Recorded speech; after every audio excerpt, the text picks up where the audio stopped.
adalah virus mematikan dari dua spesies lentivirus penyebab AIDS.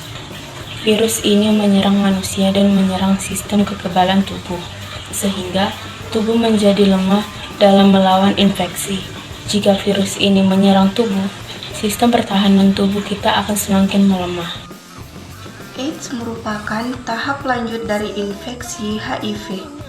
AIDS adalah suatu sindrom atau kumpulan gejala yang disebabkan oleh kelemahan sistem kekebalan tubuh. Infeksi yang seharusnya ringan bagi individu yang sehat dapat menjadi fatal bagi penderita AIDS. Penyakit HIV ini sangat berbahaya loh, karena dapat menyerang sistem kekebalan tubuh manusia, khususnya sel darah putih atau yang disebut dengan sel CD4.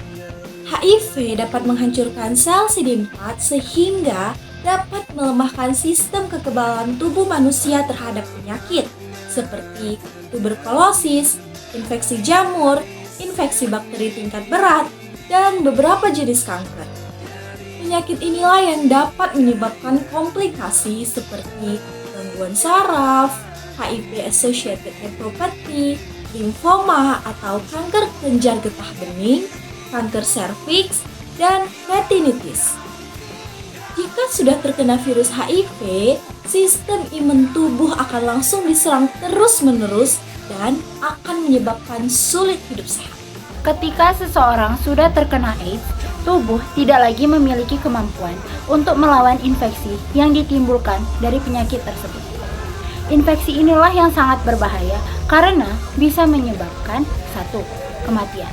Sampai saat ini, belum ada obat untuk menyembuhkan seseorang yang sudah terjangkit penyakit AIDS.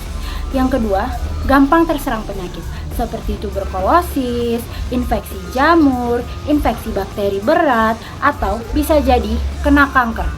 Yang ketiga, meningitis atau peradangan selaput otak. Penularan penyakit HIV dan AIDS hanya dapat terjadi dari orang ke orang melalui pertukaran cairan dalam tubuh. Yang pertama, ketika seseorang melakukan hubungan seks tanpa pengaman. Yang kedua, ketika seseorang melakukan seks oral dalam kondisi sariawan atau adanya luka di area bibir dan mulut. Yang ketiga, ketika seseorang berbagi jarum suntik. Penggunaan jarum suntik secara bersamaan atau menggunakan jarum suntik bekas orang lain menjadi salah satu media penyebaran HIV dan AIDS. Adanya darah yang tersisa di dalam jarum dapat menginfeksi orang-orang selanjutnya yang menggunakan jarum tersebut.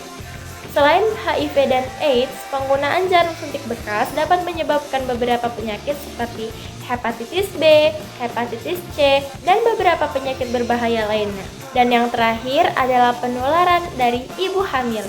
Ibu hamil yang terjangkit HIV dan AIDS beresiko menularkan penyakitnya kepada anaknya melalui plasenta. Cara menghindari penyakit HIV dan AIDS dari segi kesehatan. Yang pertama ialah melakukan hubungan seksual yang aman. Yang kedua, menghindari penggunaan alat pribadi bersama orang lain. Yang ketiga, menghindari penggunaan jarum suntik bersama.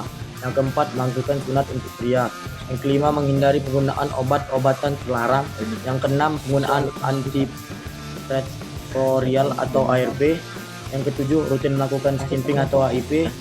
Yang kedelapan, terbuka dengan pasangan. Pencegahan HIV dan AIDS menurut agama, yakni dengan cara meninggalkan dan menjauhi perbuatan zina atau seks bebas, maka dapat mencegah penularan HIV dan AIDS. Hal-hal yang tidak menularkan HIV. Yang pertama, air liur.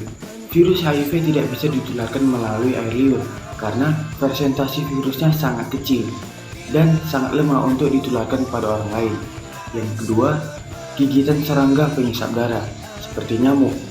Virus HIV tidak bisa ditularkan melalui gigitan nyamuk karena nyamuk tidak memasukkan darah ke orang yang digigit selanjutnya. Yang ketiga, keringat.